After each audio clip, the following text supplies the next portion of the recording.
get into your question, I mean, for my honest picture is that we are slightly more stable than a year ago, as mentioned, but not significantly better off yet, right? So inflation now has cooled compared to recent highs, of course, and macro conditions are way steadier.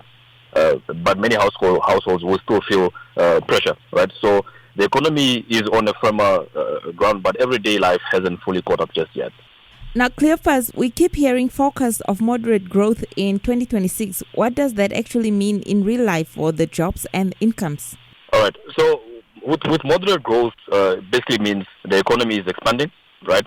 But not fast enough, right, to dramatically change now employment or income, right? So it supports some job creation and business activity, but it won't necessarily or suddenly fix unemployment or raise wages across the board, right? So the growth is going to help, but it won't necessarily feel like it's a breakthrough year for the year 2026. Many households still with complaints are saying things are still too expensive. From what the data shows, will the prices start to ease this year? Well, we have to look at it like this. The price increases are obviously going to be slow, right? So the increase of prices will basically go like slower, right?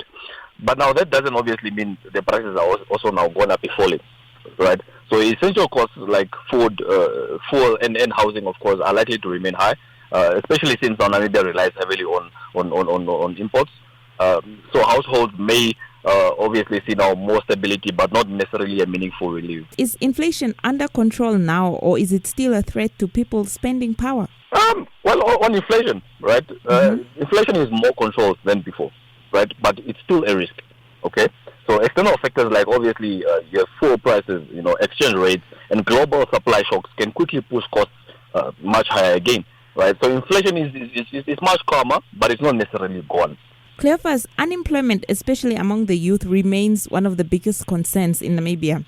Are there sectors in 2026 that could easily, realistically start absorbing more young people? Okay. Well, I mean, some opportunities exist, obviously, now in construction, energy-related services, agriculture, value chains, and mostly the digital economy, right? But now, however, the challenge remains skills alignment. Right, so jobs may grow in certain sectors, right, but not where the skills are. So you have now youth unemployment, which is of a skill issue, right? Just as much as it's an economic one. So as much as we are having employment that is coming into these sectors, do we have the necessary skills for these sectors exactly? So we have to make sure that we upskill our youth, just for us to be able to properly go into these sectors, and then so we don't have to outsource all these services outside the country. Just adding on that, Namibia is often described as the future of energy, the mining hub with oil, gas, uranium, and the recent green hydrogen. Will they be making a real economic difference this year?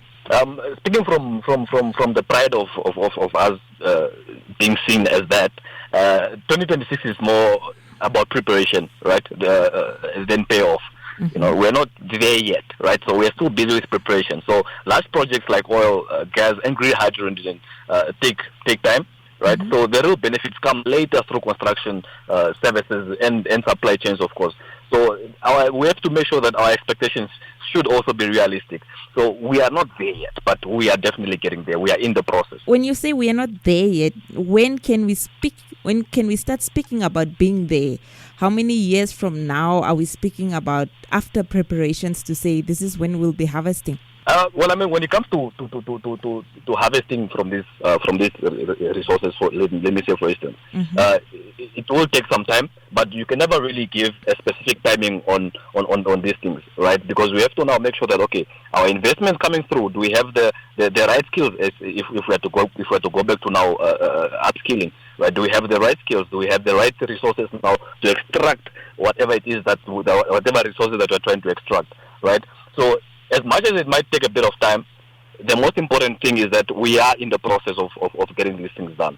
Instead of us still being in the planning areas of it, we are already doing the actual work on the ground. So that's what we should be looking at. Now, what should the Namibians be cautious about when it comes to resource-driven growth? The biggest risk here is over expectation, right?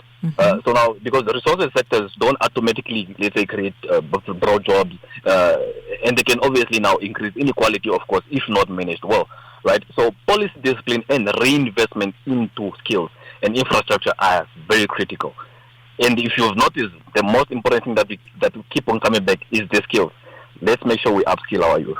For small business owners and informal traders, is 2026 looking better or worse than the past years? 2026 looks slightly better in terms of stability, but costs and access to finance remain major challenges. So businesses that adapt, especially now by using digital tools and the diversifying income, are likely to perform way better than previous years, of course. Now, we know government debt is still high, even though last year we paid off a huge part of that debt. How much does that limit what government can do for the economy this year? High debt limits how much government can spend freely, right? So now it means there's less room for stimulus and more pressure to prioritize efficiency and implementation rather than now the new promises, right?